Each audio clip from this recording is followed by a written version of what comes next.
¿Qué tal? Ya estamos en el Retrócano número 12.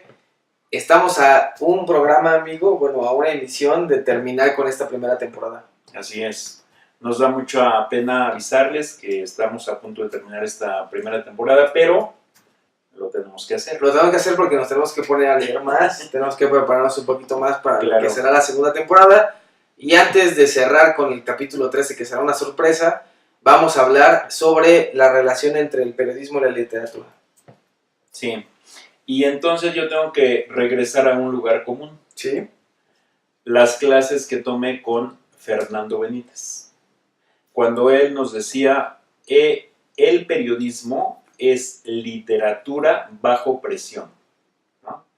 Y entonces nos decía, el periodista no tiene el tiempo de revisar, de corregir, de rehacer, ¿no?, sus relatos, y entonces a la primera debe tratar de que salgan perfectos, ¿no?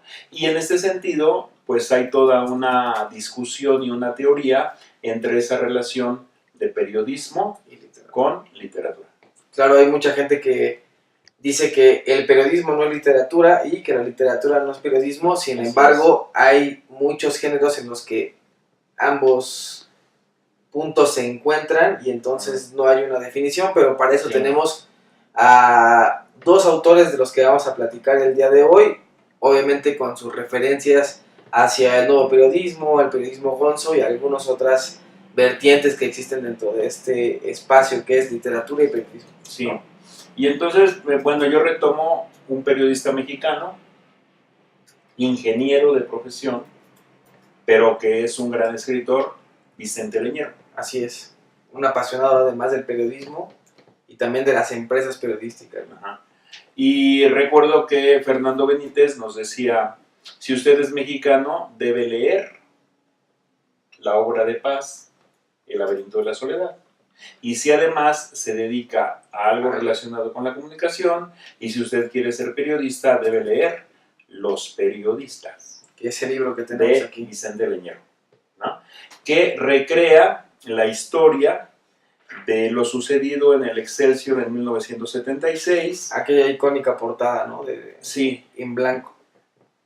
Pero sobre todo cuando el gobierno de Luis Echeverría arma un mitote en la cooperativa de Excelsior, Sí.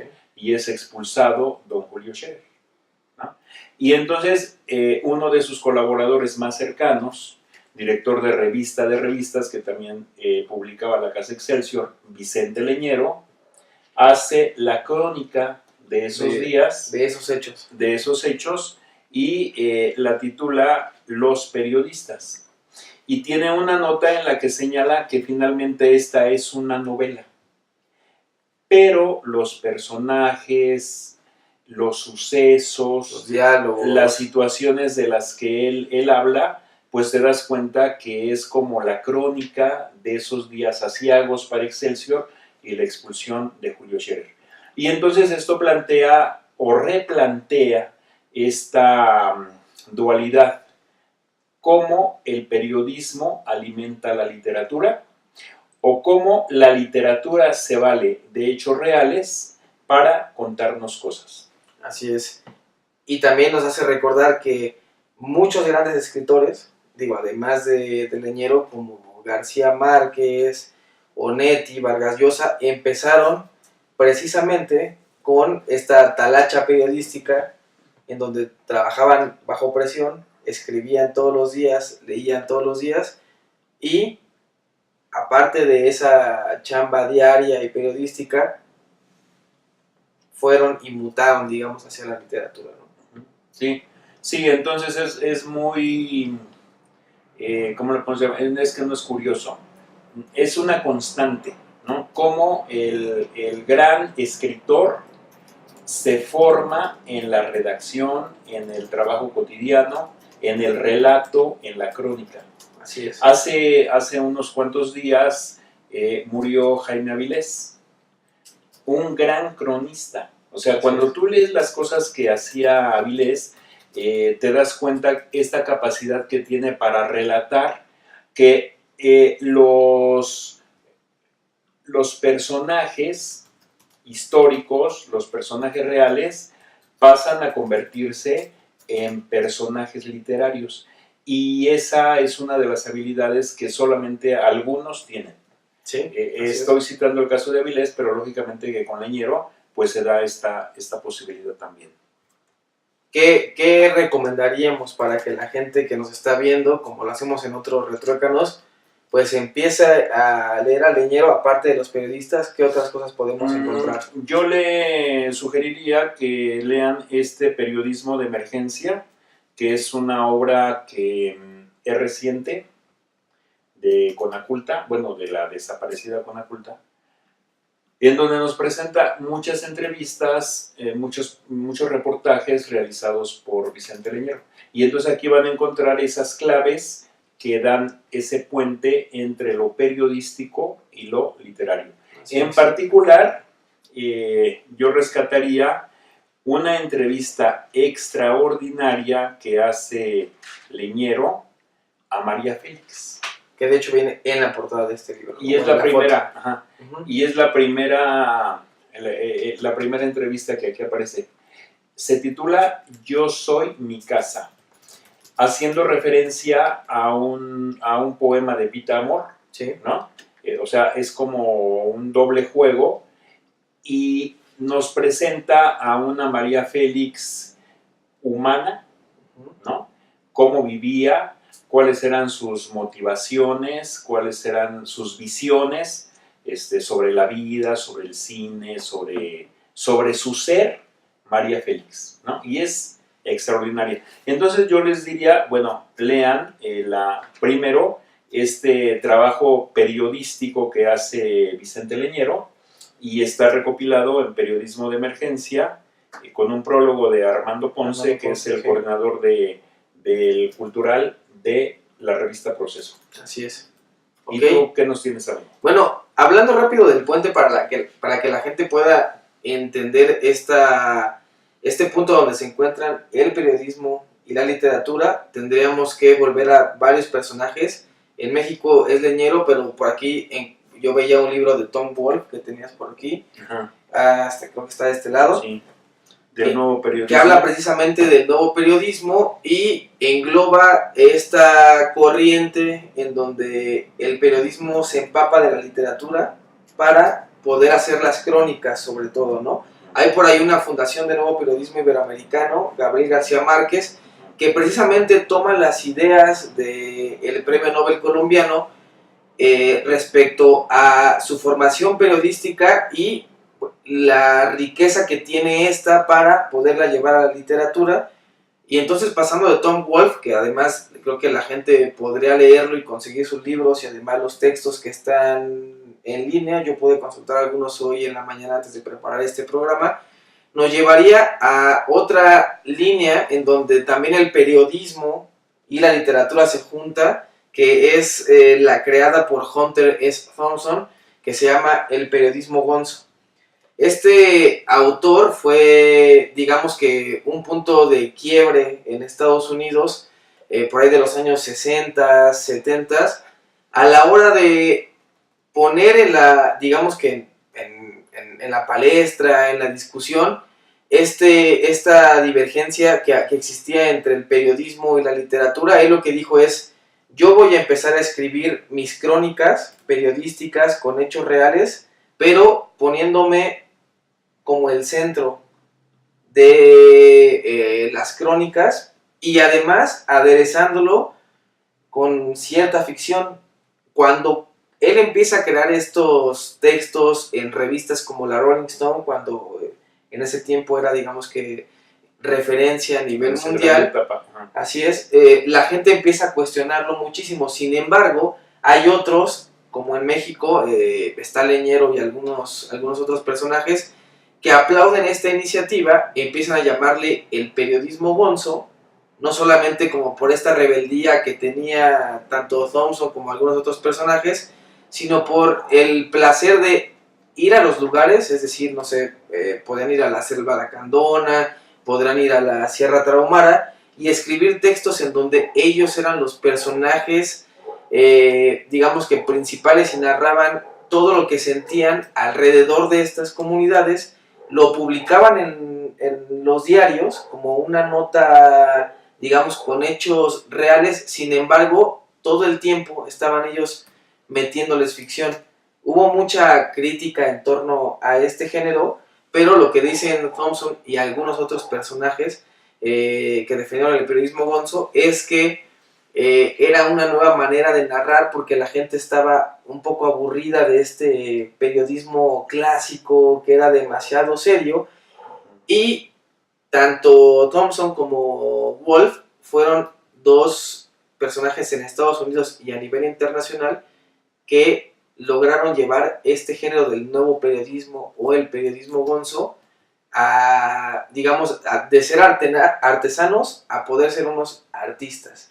Y es ahora lo que vemos en muchas revistas en México y a nivel internacional, que precisamente llevan este género y esta manera de narrar los hechos un paso más allá. Yo le recomendaría a la gente leer el libro de La maldición del Ono, que precisamente él viaja a una parte de Hawái para poder narrar lo que conocían como la maldición de un rey antiguo. Él lo vive digamos que de cerca, le tocan tormentas, le toca todo tipo de infortunios, lo narra y además se lo cuenta a sus amigos y los pone dentro de la historia para que ellos también enriquezcan todo este tipo de crónicas que nos llevan, te digo, a esta parte en donde la ficción ya no tiene un límite con los hechos reales. Es un poco complicado, ¿no? Es un tema también un poco clavado, pero creo que si retomamos a Leñero, a Scherer y algunos otros personajes mexicanos que cambiaron la vida cultural y la vida periodística en México, tendríamos que también asomarnos a aquellos que cambiaron el panorama a nivel internacional. Y yo señalaría que su gran aportación es que nos enseñan a narrar de manera diferente, ¿no? O sea, cuando se rompen esos límites de cuál es el papel que debe tener el periodista que relata desde lejos un hecho, y cómo el periodista forma parte de la historia, se involucra en ella, en ocasiones llega a ser un personaje, ¿no? Tiene voz, participa, da las pautas de la propia, digamos, dirección que va a tomar una historia, y eso hace una nueva forma de contar las cosas. Y tú, como lector, pues te involucras en ese, porque conoces al periodista, ¿verdad? Y lo ves ahí actuando como un personaje de la propia historia.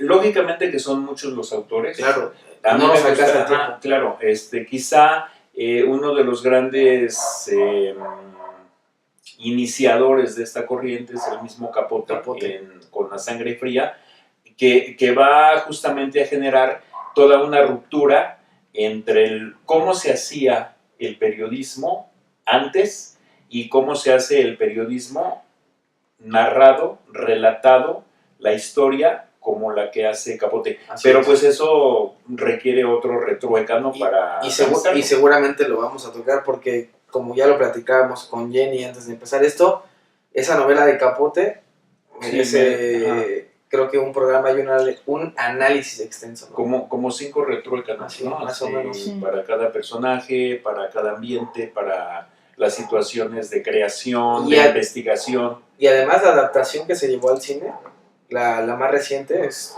también una cosa muy apegada a lo que sucede en el libro, y es muy buena también. Es una muy buena adaptación. Bueno, pero esa adaptación es sobre la manera en la que se escribió el libro, o sea, es relacionada con Capote. Hay una adaptación que salió un año después de que se publicó el libro, que es sobre el caso que relata Capote, y también te presenta a los personajes tal cual, porque ellos retoman la novela o ejercicio periodístico de Capote, y esa película es muy buena, es, no sé, 1945 o 55, una cosa así, y es muy buena. Bueno, pues ahí están las recomendaciones, está Vicente Leñero, está Wolf, a Capote le dedicaremos otro espacio, está Hunter S. Thompson, hay otros libros en donde hablan precisamente de la relación periodismo-literatura, que valdría la pena que cheque la gente Sí, por en ejemplo, internet. Kapuczynski sería otro ejemplo.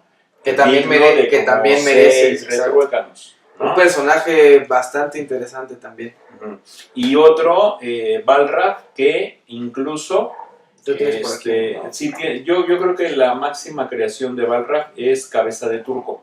No aparece aquí. No aparece aquí, pero bueno, es un libro Ajá, que tenemos. pero Cabeza de Turco es cómo el periodista asume las veces de un personaje para poder relatar la historia, ¿no? Aquí en Cabeza de Turco es un alemán que se hace pasar por turco y empieza a pedir trabajos como turco, y toda la situación de discriminación, de explotación, de trabajos forzados a las que se ve expuesto el turco, y es lo que él justamente nos cuenta.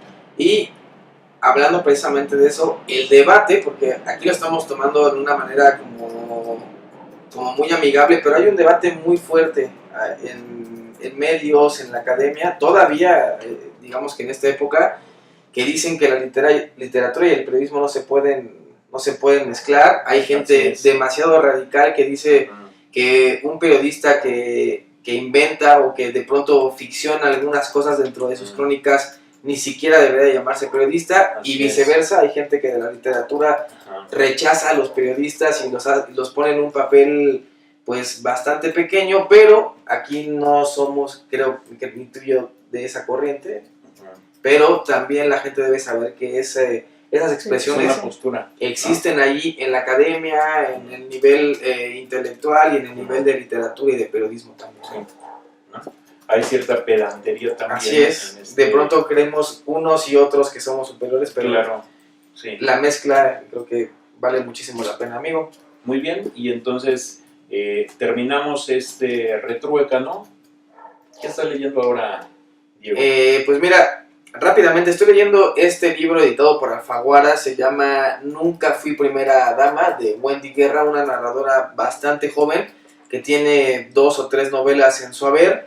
Esta mujer lo que hace es una cubana, como ya les decía, está haciendo, digamos que un ejercicio de catarsis en torno a la Revolución Cubana. Ella narra cómo sus padres fueron revolucionarios, toda la gente los vio como héroes. Sin embargo, ella y algunos otros hijos de estos personajes revolucionarios pues aceptan que jamás conocieron bien a sus padres, que probablemente nunca los van a conocer, y también es en cierta parte una crónica de lo que algunos cubanos consideran el fracaso de esa revolución, que no los ha dejado ser satisfechos y ser mejores como sus padres creyeron.